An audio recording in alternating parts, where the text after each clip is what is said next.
હવે જેની પણ તાકાત હોય યાર હાથ આખી કાઢવાની એ કમેન્ટ કરો. અને જો વધારે કોમેન્ટ આવશે, જો 100 કોમેન્ટ આવશે આ વિડીયોમાં, 100 કોમેન્ટ, તો આપણે રાતે પણ અહીંયા આવશું, બરાબર? તો કોમેન્ટ કરો. જો 100 કોમેન્ટ આવી ગઈ આપણે પૂગી જાઓ. આમ તમે ગિરનાર જુઓ, આમ જો આમ જો આમ જો હા મેળ્યો જો જો ભાઈ જો ભાઈ જો ભાઈ જો ભાઈ દેખાડવા તમને ધીમેકથી એની પાસે જવાની કોશિશ કરું, બરાબર? ભાગવા માંડ્યા. મને આમથી અવાજ આવ્યો એક, ખબર નહીં શેનો અવાજ હોય. અહીંયા તો એક ગુફા જેવું લાગે. હા, એટલું ઘંઘોટ છે ને આ તમે વાત પૂછો. આગળ હું અહીંયા એટલે આવ્યો કે અહીંયા જો એક ઓટલા જેવું છે કે જોઈએ શું છે, ઘર છે પેલા હતું કે પાડી નાખ્યું બીજું. હવે જંગલની વચ્ચો વચ ખાલી પાંદડાઓના અવાજ હોય ને શાંતિ હોય, અહીંયા આવું બધું કોને બને? આમ ખબર નહીં અવાજ આવ્યો છે શેનો બને હવે, પણ હવે આપણે આમ આગળ વધવું જોઈએ કે ન જવું જોઈએ એ જોવું. આગળ જંગલ તો બહુ મસ્ત છે, પણ હવે જય ગિરનારી મિત્રો, આપણે આજે આવી ગયા છે ગિરનારના કોર ભાગમાં. કોર ભાગ એટલે કે મુખ્ય સ્થાન કે જ્યાં ગિરનારના જંગલનો ઉદ્ભવ થયો હોય, એવો ઉદ્ભવ કે જ્યાંથી જંગલની શરૂઆત થઈ. અને આપણે આ એ જગ્યાએ આવી ગયા છે આજે કે જ્યાં અત્યાર સુધીમાં માનવનું સ્થાન જ નથી આવ્યા. ટૂંકમાં માણસ આવ્યા હોય તો એક બે આવ્યા હોય પહેલાંના સમયમાં, તો આજકાલના સમય પણ એક બેથી વધારે વ્યક્તિ હોય કોઈ દિવસ આવ્યું નહીં હોય. અને ત્યાં ગિરનારનું કોર સ્થાન છે, મુખ્ય સ્થાન છે જંગલનું. અને જંગલમાં કંઈક આવું છે, તમે જોઈ શકો છો. ચારે બાજુ તમને ખાલી ને ખાલી ચકલાઓના અવાજ, થોડાક બહુ જનાવરના અવાજ, અને જે આપણે હાલે એટલે પાંદડાઓના અવાજ, બસ બીજું કાંઈ તમને સંભળાય નહીં. આટલી જ વસ્તુ તમને ખાલી સંભળાવવાની છે. તો અને હું આ સ્પેશિયલી એકલો આવ્યો છું આ જગ્યાએ. અને તમે વિચારો ખાલી કે આ જગ્યાએ તમે ઊભા હોય, એકલા ઊભા હોય, તો તમને શું વિચારો આવે, શું તમારા કરવાનું મન થાય, અને જે પણ મને કોમેન્ટમાં કહેજો. અને જો તમે ઈચ્છતા હોય કે રાતે પાસે કેવો માહોલ હશે, તો જો આમાં 100 કોમેન્ટ આવી આ વિડીયોમાં, તો આપણે ટ્રાય કરીશું કે રાતે પણ અહીંયા આવે, બરાબર? જોવો ને રાતે શું માહોલ છે. પણ અત્યારે જોઉં ને તો અત્યારે પણ બીક લાગે છે, અને કોઈ છે ને આજુબાજુ, જંગલમાં બહુ અંદર જંગલમાં છું, અને અહીંથી રોડ બહુ એટલે બહુ દૂર છે. અત્યારે ગિરનારના જંગલોમાં હું છું, બરાબર? વારંવાર હું પાછળ ફરું છું, કંઈક ને કંઈક અવાજ આવે ને એટલે કંઈ એકલો હોય એટલે કંઈક ને કંઈક અવાજ આવે, કંઈક ને કંઈક લાગે કે નહીં, કંઈક જનાવર આવી ગયું હોય છે, શું હોય છે, બરાબર? તો જોવું પડે. તો આ કોર ભાગ છે. આપણે કોર ભાગને જે મુખ્ય સ્થાન છે ગિરનારના જંગલનું, એને આપણે એક્સપ્લોર કરી રહ્યા છે. તો તમે આવા વિડીયો તમને ગમતા હોય તો સબસ્ક્રાઈબ કરી દેજો ચેનલને, લાઈક કરી દેજો, તમારા મિત્રને શેર કરી દેજો ચેનલ, જેથી આવા અવનવા વિડીયો આવતા રહેશે. અને બીજી વસ્તુ એ, તમને કંઈક લગતા હોય તો તમે આ જગ્યાના વિડીયો બનાવો, એના પણ કમેન્ટ કરજો, આપણે એના પણ વિડીયો બનાવશું. તો આ અલગ જ ભાગ છે ભાઈ, તમને બતાવું આ વિડીયોમાં છેલ્લે લગીને લેજો. હા, અને આ એક ખુલ્લો પટ છે. આ ખુલ્લા પટમાં જો ભાગે એને એમ કે હું કરવા આવું છું, જો ભાગે. અરે રે, હું કાંઈ નથી કરવા આવતો, હા તને ફેમસ કરી, બીજું કાંઈ નહીં કરું.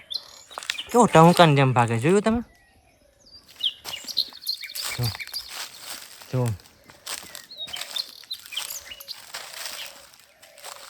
જો આ પાંદડાઓ જે છે ને એમાં મને ધ્યાન રાખવું પડે કે આમાં એકાદો વીછી આવી ગયો હોય તો લેવાના દેવા થજો. એટલે પહેલી વસ્તુ હોય, તમે જ્યારે તમે આવતા હોય તો એક વસ્તુનું ધ્યાન રાખજો, બૂટ પહેરીને આવજો, કારણ કે ચપ્પલ પહેરીને આવશો તો તમે કાંટા લાગશે, અથવા તો તમને કંઈક જનાવર બટકું ભરે તો નુકસાન ન થાય. એટલે મેક શ્યોર કરો કે બૂટ પહેરીને આવો, શૂઝ પહેરીને આવો, અને થાય ત્યાં સુધી કોઈકને કહીને આવો, બરાબર? મારું તો ઓલરેડી ઇન્ફોર્મ હોય જ ઘરવાળાને, પરિવારને કે હું આ જગ્યાએ જાઉં છું, બરાબર? તો ઘરવાળા કોઈક સંબંધીને ઇન્ફોર્મ કરીને આવું, બરાબર? તમે જોઈ શકો છો અહીંયા તો બહુ ઘંઘોટ જંગલ છે. આપણે જે પહેલાં હતું એનાથી હવે તો પહેલાં આકાશ દેખાતું હતું, હવે તો આકાશ પણ નથી દેખાતું. એકદમ વાંકો વળીને હાલવું પડે છે, એટલું ઘંઘોટ જંગલ છે. હવે વિચારો સમથિંગ કંઈક અહીંયા કંઈક હેપન થાય, મારે કંઈક બને તો કોને ખબર પડે? કોઈ ખબર ના પડે. જંગલ છે, કંઈ પણ બની શકે છે, બરાબર?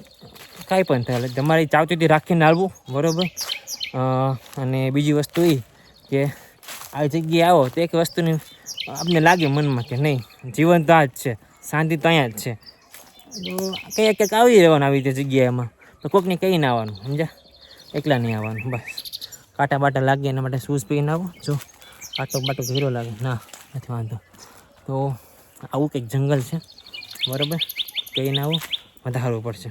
તમને બેક કેમેરા બતાવું. આમ જુઓ પાંદડા પાંદડા જ છે અને ઘંઘોટ જંગલ, બીજું કાંઈ નહીં. જુઓ તમને અહીંયા બીજો કોઈ માનવનો અવાજ ન આવે અને કંઈ ન થાય. નકરું આમાં હાલવામાં ધ્યાન રાખવું પડે ફરતી બાજુ. અને આવા પાંદડા હોય ને એમાં વીછી હોય, પછી નાના નાના સાપના બચ્ચા બી હોઈ શકે, સાપ બી હોઈ શકે એવું નહીં, પણ ધ્યાન રાખવું પડે. આમાં ચારેય બાજુ કોઈ નથી, ચારેય બાજુ કોઈ તમને દેખાય તો કયો. નકર ખાલી ને ખાલી ઝાડવા. આમ જો આકાશ પણ નથી દેખાતું સરખું ખુલ્લું, એટલું ઘંઘોટ છે. એટલે તરત જોઈએ આવવા માટે. શું હોય? તરત જોઈ. જીવડું મોટું હોય તો એકલા તમે અહીંયા આવી શકો. તમે કહેતા હોય તો રાતે પણ આવી જાય. બરાબર, કમેન્ટ કરો જઈને. પણ જોવું હોય રાઈટનો વ્યૂ કમેન્ટ કરો તો રાતે પણ આપણે આવશું, એવું નહીં દિવસે. બરાબર, પૂગી જવાનું એકલા. બીજું શું હોય જંગલમાં? એક્સપ્લોર કરતું રહેવાનું આવું બધું. અહીંયા થોડું ખુલ્લા જેવું દેખાનું, અંદર તો બહુ જંગલ હતું. તમને લાગે કે આ ભવનાથમાં ગિરનારનું જંગલ છે? ઝાડવા ને એવું તો બહુ છે, પણ કોઈ ગિરનારનું જંગલ તો એક્સપ્લોર કર્યું જ નથી. પણ પહેલી વાર તમને આખા ગિરનારની અંદર જંગલ જે છે એ બતાવું કે એ કેવું છે એકચ્યુઅલીમાં.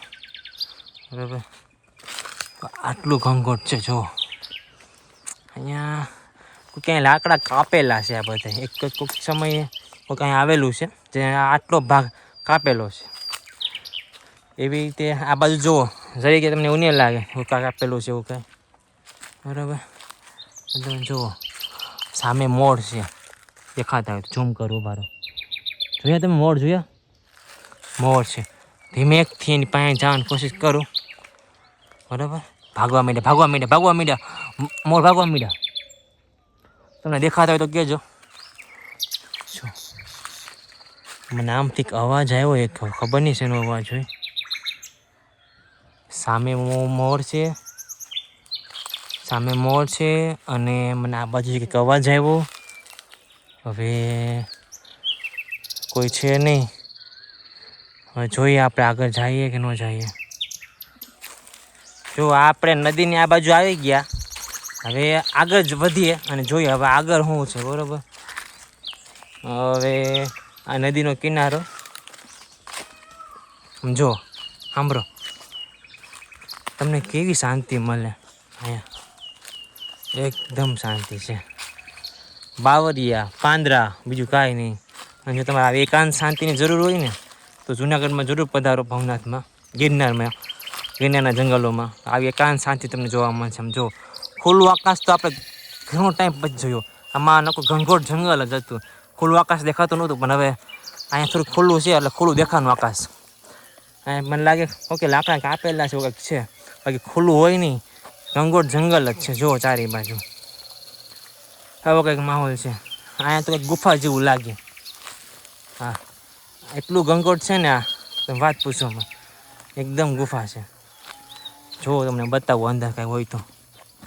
બરાબર, વડલો.